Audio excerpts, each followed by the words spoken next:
Hello, dear viewers, and welcome back to our channel.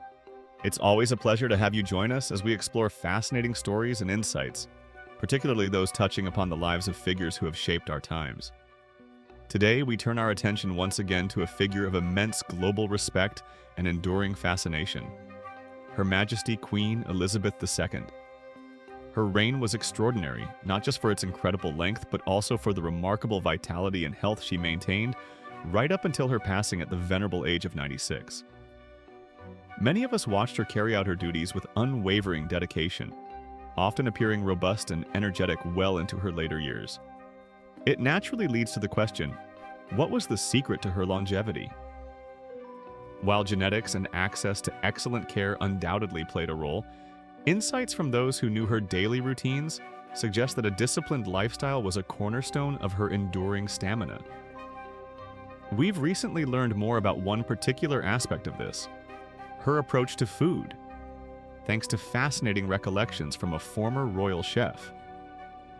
So grab a cup of tea, settle in, and let's delve into the surprisingly simple dietary habits that may have contributed to Queen Elizabeth II's long and healthy life. And before we begin, if you enjoy these explorations into royal history and lifestyle, do take a moment to like this video and subscribe to our channel. We truly appreciate your support, and it helps us bring you more content like this. Now, when we think of royalty, images of lavish banquets and extravagant feasts often come to mind. State dinners, elaborate multi-course meals, the finest ingredients sourced from around the world. It's easy to assume that the monarch's daily fare would be equally opulent. However, according to those who worked closely within the royal household, Queen Elizabeth II's personal relationship with food was far more pragmatic, more grounded than one might expect. Darren McGrady, who served as a chef to the royal family for 15 years, including 11 years directly cooking for the Queen at Buckingham Palace, has shared some intriguing details about Her Majesty's eating habits. His perspective offers a unique glimpse behind the curtain, away from the public ceremonies and into the private, daily routines of the monarch. McGrady paints a picture not of a gourmand delighting in culinary artistry, but of a sovereign who viewed food primarily as fuel, necessary sustenance for a life dedicated to duty. In his own words, McGrady stated quite plainly, "The Queen never was a foodie." It's a striking assessment considering the access she had to the world's finest cuisines and culinary talents. He elaborated on this point, drawing a fascinating contrast with her husband, Prince Philip, the Duke of Edinburgh. McGrady observed, "She always ate to live rather than live to eat. Prince Philip was the foodie. He loved to eat and would stand and talk food all day." This comparison highlights a fundamental difference in their approaches. While the Duke might have relished discussing menus, ingredients, and preparation methods, the Queen's focus remained elsewhere. Her meals were part of a structured routine, necessary interludes in a demanding schedule, rather than highlights of her day to be savored and discussed at length. This eating-to-live philosophy manifested in her specific food choices. While she certainly enjoyed her meals, her preferences leaned towards lighter, nutrient-rich options that wouldn't compromise her overall well-being or energy levels. She wasn't one for heavy sauces, overly complex dishes, or excessive indulgence, particularly during her working day. Her Majesty reportedly understood the importance of maintaining alertness and stamina for her countless engagements, meetings, and paperwork. One particular dish stands out as a regular favorite, embodying this principle of sensible, healthy eating. According to McGrady, a frequent midday meal for the Queen was grilled Dover sole. This wasn't served with rich, heavy accompaniments. Instead, it was typically presented quite simply, often accompanied by a bed of wilted spinach, or perhaps some delicately prepared courgettes, zucchini. Let's take a moment to appreciate the choice of Dover sole. From a culinary perspective, it's prized for its firm texture and delicate, non-assertive flavor, making it versatile and elegant. But from a nutritional standpoint, it's an exceptionally smart choice, especially for someone maintaining an active life well into their 90s. Dover sole is naturally low in fat, particularly saturated fats. Simultaneously, it's an excellent source of high-quality protein, crucial for maintaining muscle mass, supporting immune function, and providing sustained energy, all vital components of healthy aging. Furthermore, this particular fish is packed with essential micronutrients. It's a good source of vitamin D, often called the sunshine vitamin, which plays a critical role in bone health, immune support, and mood regulation. Given the often less than sunny climate of the UK, dietary sources of vitamin D are especially important. Dover sole also provides a significant amount of vitamin B12, which is absolutely essential for nerve function, the formation of red blood cells, and DNA synthesis. Deficiencies in B12 can lead to fatigue and neurological issues, so ensuring an adequate intake was likely another factor contributing to the Queen's sustained energy. The preparation method grilling is also noteworthy. Grilling requires minimal added fat compared to frying, preserving the inherent health benefits of the fish. Serving it with simple vegetables like spinach or courgette further boosts the nutritional value. Spinach is famously rich in iron, vitamins A, C, and K, as well as folate and antioxidants. Courgettes offer vitamins C and B6, potassium, and fiber. This combination created a meal that was light yet satisfying, nutritionally dense without being heavy, and perfectly aligned with the Queen's reported preference for straightforward, wholesome food.